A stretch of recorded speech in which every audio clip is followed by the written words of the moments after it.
What if I told you that the most successful trucking companies in 2025 are doing three things completely different than everybody else?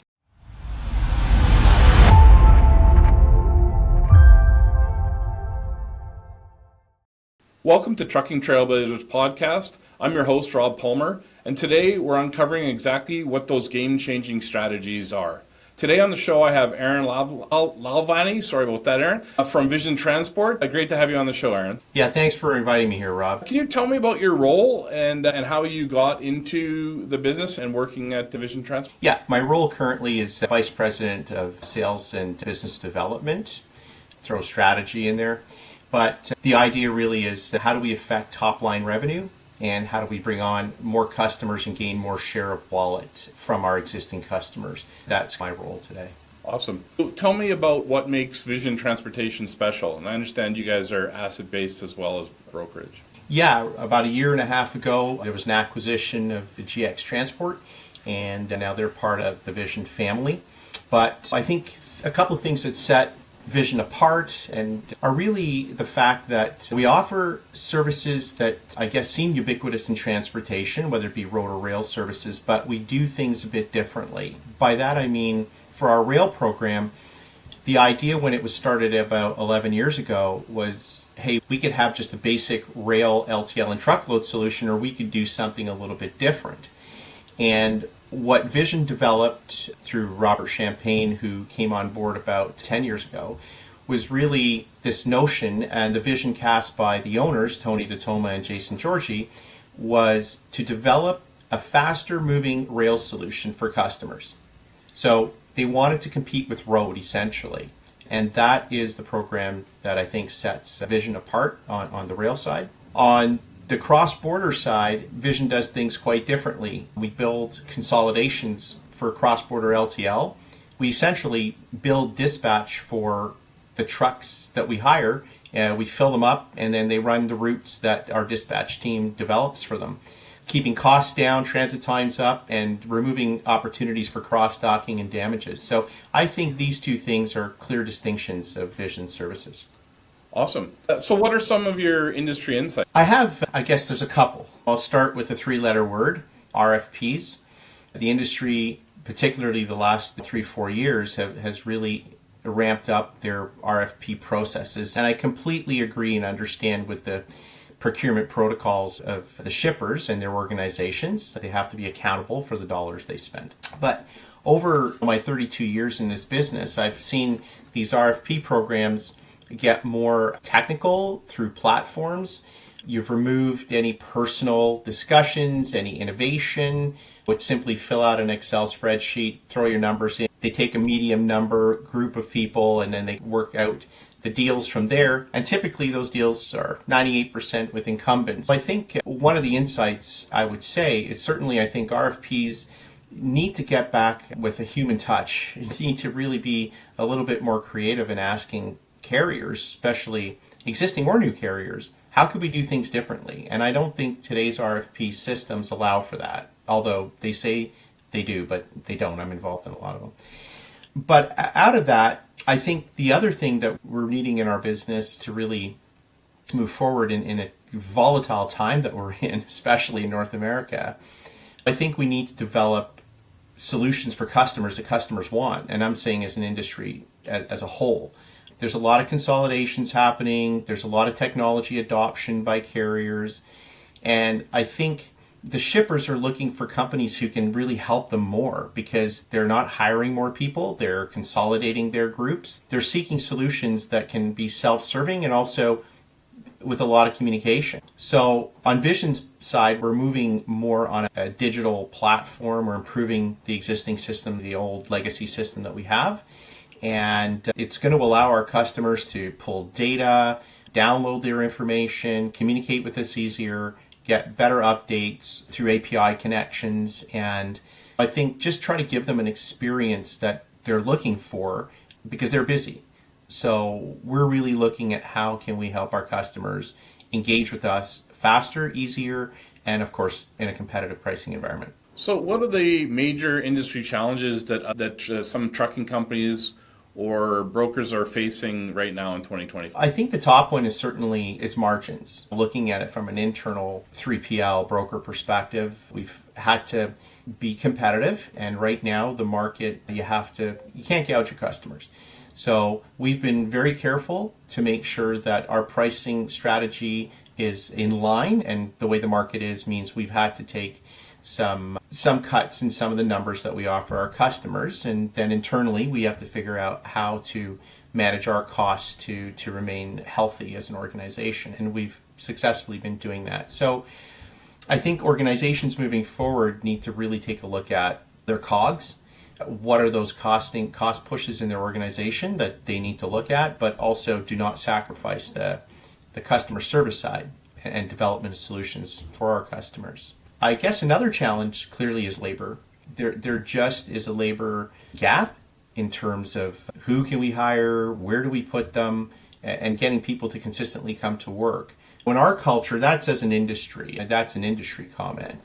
But I can say within Vision, not like we haven't had those challenges 100%, but there's a really good culture in the organization. And what's nice to see is a lot of young people coming into the business and their acumen for understanding the various elements of our business. They seem to be getting it. I see the communication with our customers. I see the communication with other staff. And I'm going to say it's encouraging, but I think we have to do more as an industry to attract the talent that we need to move our businesses forward. Awesome. So where do you see the industry going? Yeah, that's a broad question. I think transportation is not going to go anywhere. I think the way the shippers are changing how they're doing things, meaning where production sites moving to. Again, I'm using the climate of today. We're seeing a shift in manufacturing from Canada to the US. We're also seeing a demand from Canadian shippers to their providers to have facilities in Canada to operate and manufacture products here. I have a couple of customers that have certainly told that to me. So they're trying to figure out how to onshore here in Canada more production for their customers seeking Canadian-made solutions. So I see a world here where we're going to have to adapt real time to these changes and these shifts in transportation lanes and where raw materials and finished goods are moving to. And I think we're certainly going to have to be able to use warehousing and those services to help accommodate this, just because customers are, I think inventory numbers are moving up a little bit just because there's this uncertainty of where am I going to ship from. So those are the two big elements I see, is the being able to be real-time reactive and building solutions using bricks and mortar warehousing to help accommodate some of these shifts. So as Vision Transportation currently, you'd mentioned some of the new technology that you're implementing. Are you guys currently using AI, or are you going to look at using AI to streamline your operations? I think that will be a future ask of the IT group. I'm sure they're absolutely working on it. And I think it's built into some of the tools that we're using. And I certainly know on the periphery of the TMS systems and solutions we're going to be implementing, people are certainly using AI to develop different ideas and coming up with different solutions on the back end of it. I certainly use AI. I'm starting to get more familiar with some of the capabilities of these different tools. I'm a bit of a technology junkie. I'm not really good at it. I have a hard time connecting like to the show today. But look, I think we all have to just stay on top of this and try to utilize some of these tools and they're actually quite interesting. I'm using Copilot, for example, and a couple of other tools, and it's quite remarkable. I've actually developed graphics using another kind of app, and it's a different world.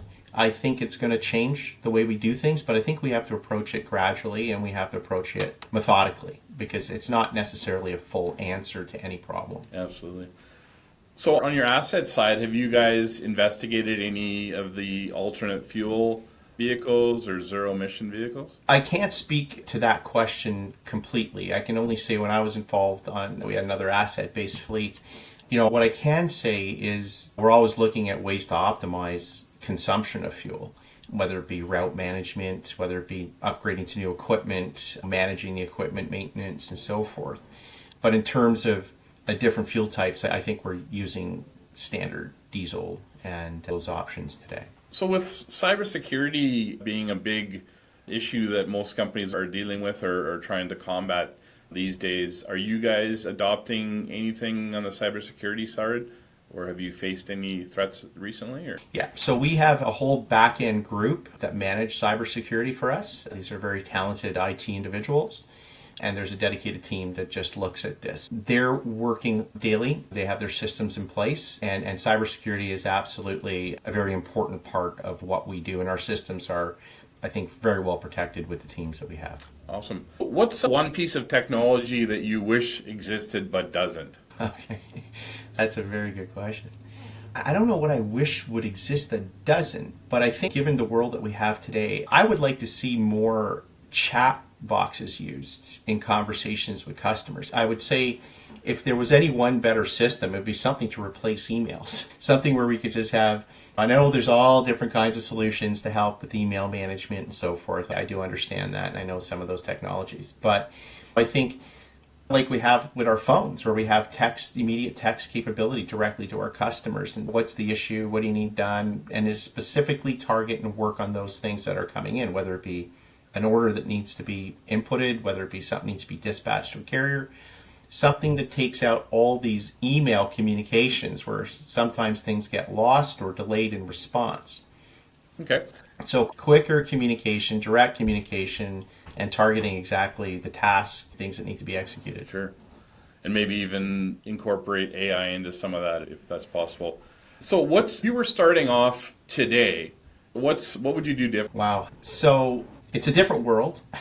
When I started this industry 32 years ago, Rob, we were meeting people. We were sitting face to face. People jumped on planes, went in their cars, came to your office. We went out for lunches. We had time. We spent time with each other. And through that, I can say I've been blessed with having an incredible amount of relationships still today in this transport industry, which I value highly. I think if I was starting out today, I would probably want to make sure that I'm still building those face-to-face relationships, those true relationships with customers, vendors, and everybody else. Absolutely. Yeah, it's just such a different world. Everyone's on text, emails, video calls, and nobody has time to meet you. So if I was starting out today, I would absolutely make sure that I'm taking time to get in front of people, go in their facilities, look at how they do things, listen to some of the other operations people or salespeople in their organization and understand what their issues are. You learn a lot, but emails, video calls, and conference calls don't really get you there. Awesome. Well, Aaron, those were all my questions for you. Do you have any final thoughts you'd like to add? Yeah, one of the things that I think could really be valuable perhaps for the listeners might be this whole notion of, I call it share of wallet. A lot of our customers in this industry, they have multitude of needs, and I've been working particularly hard with my colleague to see where we can go and develop these solutions and ideas for customers. Where can we get more share of wallet as we're a trusted partner? How can I help my customers get more out of what we might be able to offer or develop for them? So customers are looking for solutions, and they want to work with trusted vendors, and sometimes they want to work with new vendors because they can't get what they're looking for from existing vendors.